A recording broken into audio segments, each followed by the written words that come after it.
당뇨병 환자분들도 맛있는 음식 먹을 수가 있고, 이러한 방법들을 통해서 적절히 조절을 하게 되면은 상당히 이제 혈당 조절이 잘 될 수가 있습니다. 안녕하세요. 순천향대학교 부천병원 내분비내과 김보연입니다. 오늘 인슐린을 맞는 분들을 위해서 집에서 스스로 인슐린의 용량을 조절하는 방법에 대해서 얘기를 나눌 예정입니다. 오늘 저와 함께 해주실 선생님 두 분을 모셨습니다.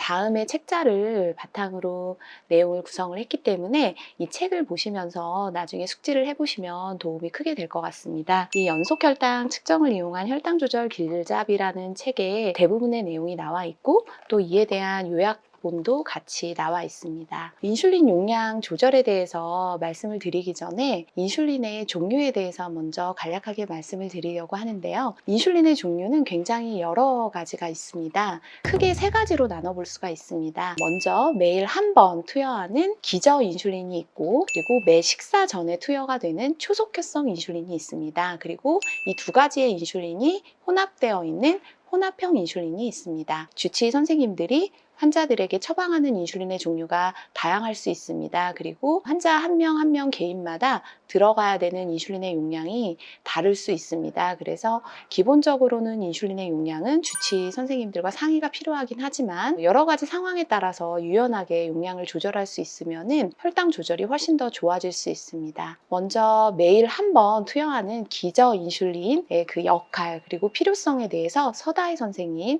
말씀 주시겠습니다. 우리 몸의 정상 췌장에서는 하루에 일정한 양의 인슐린을 만들게 되는데요. 이를 모방해서 하루에 1회 지속형 인슐린을 우리가 주사를 하게 되고, 이것을 기저 인슐린이라고 합니다. 그림에서 보시는 것처럼 기저 인슐린은 식사와 상관없이 24시간 동안 일정하게 작용을 해서 공복 혈당을 조절하는 기능을 가지고 있습니다. 기저 인슐린은 우리가 투약을 하게 되면 한두 시간 이내에 작용을 하게 되고요. 최대 작용 시간 없이 18시간에서 42시간 동안 유지가 되기 때문에 가능하시면 일정한 시간에 인슐린을 투약하는 것이 좋습니다. 하지만 이제 최근에 나온 작용 시간이 더 긴 트레시바나 투제오 같은 인슐린은 우리가 전날 투약한 시간 플러스 마이너스 3시간에서 6시간 이내에 자유롭게 이제 주사하실 수 있다는 장점이 있습니다. 지금 기저 인슐린의 주사 시간이 조금 자유롭다, 이런 얘기를 주셨는데요. 혹시라도 인슐린을 주사하다가 시간을 놓쳤다 해도 그게 6시간 이내라면 트레시바나 투제오를 맞을 수 있다는 점을 기억해 주시면 좋겠습니다. 그러면 이러한 기저 인슐린, 하루에 한 번 투여하는 인슐린은 몇 단위 정도 맞는 것이 좋을까요? 보통 저희가 기저 인슐린을 시작하는 때는 한 10단위를 기본으로 해서 시작을 하게 되고요. 식사로 인한 혈당 변동이 가장 적은 공복 혈당을 기준으로 해서 기저 인슐린을 조절하게 됩니다. 대한당뇨병 학회에서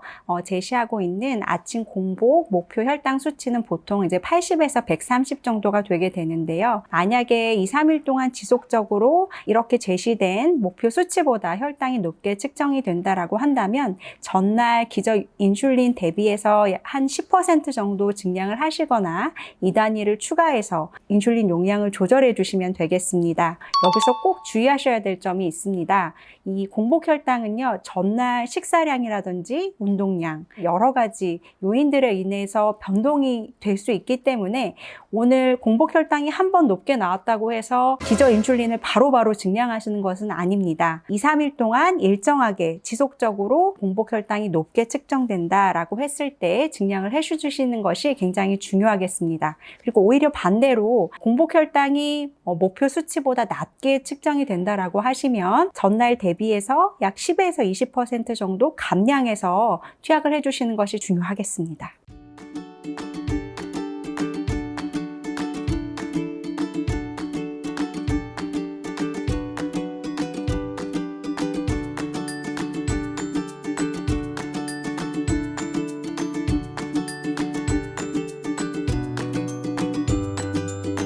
기저 인슐린의 용량을 조절하는 것은 아침 공복 혈당을 기준으로 해서 결정이 된다. 그리고 하루만 혈당이 높다, 또 하루만 혈당이 낮다, 이것을 가지고서 무조건 높이거나 낮추지 말고 2일에서 3일 정도 경과를 보신 다음에 용량을 조절해야 된다는 점이 중요하겠습니다. 이렇게 인슐린이라는 것은 용량을 조절을 해서 맞을 수 있다는 장점이 있습니다.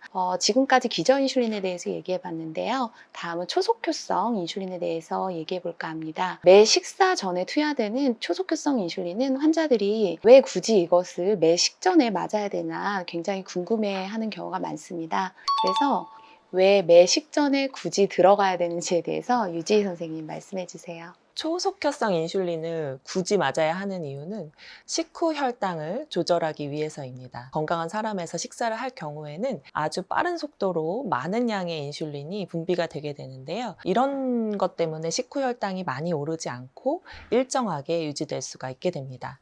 하지만 식후 혈당이 잘 조절되지 않는 당뇨병 환자의 경우에는 초속효성 인슐린을 식전에 직접 주사를 함으로써 이런 정상적인 인슐린 분비 패턴을 재현하게 되고, 이러한 과정을 통해서 식후 혈당을 잘 조절할 수 있게 됩니다. 매 식사 전이라고 하는 시간이 굉장히 애매하기 때문에 어느 정도 구체적인 시간에 들어가는 것이 좋을지 한 번 더 설명해 주세요. 초속효성 인슐린 종류가 다양하게 있는데요. 종류에 따라서 주사 시간은 약간의 차이가 있습니다. 일반적으로 초속효성 인슐린은 인슐린 종류 중에서 작용 시간이 빠른 인슐린이기는 하지만은 정상 췌장에서 분비되는 인슐린의 속도보다는 느리기 때문에 식사하기 15분 전에 투약하는 것이 좋습니다.